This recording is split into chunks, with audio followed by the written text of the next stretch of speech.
সকালের সূর্য উঁকি মারা ও শহুরে ব্যস্ততা বাড়ার আগেই বস্তাবন্দি শীত পোশাক খুলে পসরা সাজাতে ব্যস্ত হয়ে ওঠেন মৌসুমী ব্যবসায়ীরা। থরে থরে বাহারি পোশাকের পসরা সাজিয়ে বিক্রেতারা ব্যস্ত হয়ে ওঠেন ক্রেতা বাগিয়ে নিতে। সকাল থেকে রাত অবধি ক্রেতা বিক্রেতার হাকডাক আর দর কষাকষিতে মুখরিত শহরের ফুটপাত। নারায়ণগঞ্জে সিটি কর্পোরেশনের হকার্স মার্কেটে দেখা মিলেছে শীত পোশাকের এমন জমজমাট পরিস্থিতির। স্বল্প দামে পছন্দের গরম কাপড় বেছে নিতে বাহারি পোশাকে আটকে যান ক্রেতা। নিজের কিংবা পরিবারের জন্য বেছে নেয় সেরা পোশাক।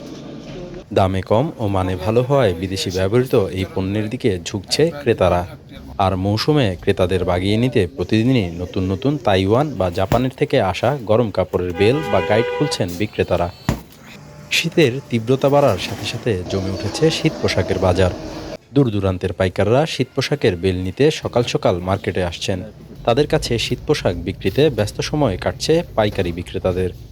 ক্রেতাদের কেউ শীত পোশাক বেছে নিচ্ছেন, আবার কেউ বা পুরো বেল ধরে নিয়ে যাচ্ছেন।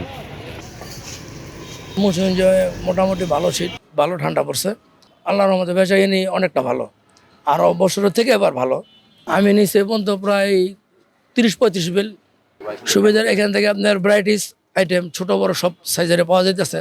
তাছাড়া কালারিং আর এই যার থেকে মাল নিতেছি এই অনেক দিন ধরে এর সাথে ব্যবসা তো খুবই ভালো। এখানে মূলত সব শ্রেণীর লোকই আসে, মানে সব শ্রেণীর মধ্যবিত্ত, বড় লোক, ছোট লোক সবাই আসে। গরিবরাই বেশি আসে, মধ্যবিত্তরাই বেশি আসে। আর এখানে লেডিস আইটেম আছে, জেন্টস আইটেম আছে, আপনার সোয়াটার, জ্যাকেট সব ধরনের মালই আসে আমাদের এখানে। ধরেন আমরা একটা আপনার বেচি, জ্যাকেট বেচি, এখানে 500 টাকা হইলেও পাওয়া যায়, আবার 400 টাকা হইলেও পাওয়া যায়, 600 টাকা হইলেও পাওয়া যায়। একটা মনে করেন নর্মাল জ্যাকেট কিনতে গেলেও 1500-1700 টাকা লাগে, এই ডিফারেন্স। আর এগুলো তো ভালো মাল, এক্সপোর্টের মাল, এগুলো বাইরের থেকে আসে। আমার এই মালামালগুলো আমি চিটাগং থেকে আনি এবং এখানে বাংলাদেশের বিভিন্ন এলাকার লোক আসে পাইকারি নেয়, যেমন শেরপুর, রংপুর, নরসিংদী, ফতুল্লা, মুন্সিগঞ্জ এবং নারায়ণগঞ্জের বিভিন্ন এলাকার থেকে এসে নেয়। এগুলো আমরা কিনে পরে 10,000, 10,500, আমরা 11,000 টাকা বেশি। 500 টাকা লাভ হয়, কোনোটায় 700 টাকাও লাভ হয়। সাধ্যমতো পোশাক কম দামে পেতে ফুটপাতের দোকানগুলোতে ঢু মারছেন খেটে খাওয়া নিম্ন আয়ের মানুষেরা। সর্বনিম্ন 20 টাকা থেকে 500 টাকায় বিক্রি করা কাপড়ের খোঁজে ব্যস্ত ক্রেতারা। পায়জামা আর একটা মাফলার 20 টাকার 40 টাকা, এখানে তো কম পাওয়া যায় ফুটপাতে, এই জন্য।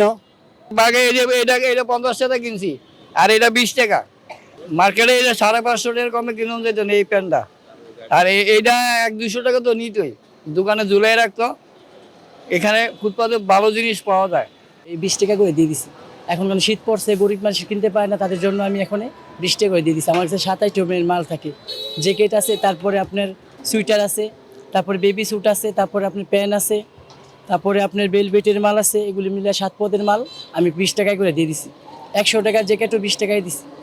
আমি আবার যাদের পাইকারি দেই তারা যেন আবার একটু কমে বিক্রি করতে পারে মানুষের কাছে, এই কারণে আমি এই সবাই এই পাইকারি মাল দিই। এখানে খুচরা বিক্রি আমি 20 টাকা করে বিক্রি করি। 50 টাকার থেকে 20 টাকায় এসে পড়ছি, এখন ঠান্ডা পড়ে গেছে এই কারণে। সামর্থ্যবানদের জন্য শীত পিঠাপুলির আয়োজন আর পরিবার পরিজন কিংবা প্রেয়সী নিয়ে ভ্রমণের উৎসব হয়ে আসলেও নিম্নবিত্ত মানুষের জন্য আসে এক অসহনীয় দুর্ভোগ হয়ে। যেন হাড় কাঁপানো শীত থেকে বেঁচে উষ্ণতার ছোঁয়া পেতে এক প্রাণান্তকর চেষ্টা। চাকচিক্যময় আর অভিজাত্যে ভরা শপিং মলের রঙিন আলোর ঝলকানিতে সাজিয়ে রাখা পোশাক যেন তাদের ধরাছোঁয়ার বাইরে। প্রয়োজনের তাগিদে রাস্তার পাশে ফুটপাতের দোকানই একমাত্র ভরসা তাদের। তাই এখান থেকেই সাধ্যমতো পছন্দের কাপড় কিনতে পেরে সন্তুষ্ট তারা। নারায়ণগঞ্জ সিটি হকার্স মার্কেট প্রাঙ্গণ থেকে আবির শিকদার, বাণিজ্য প্রতিদিন, নারায়ণগঞ্জ।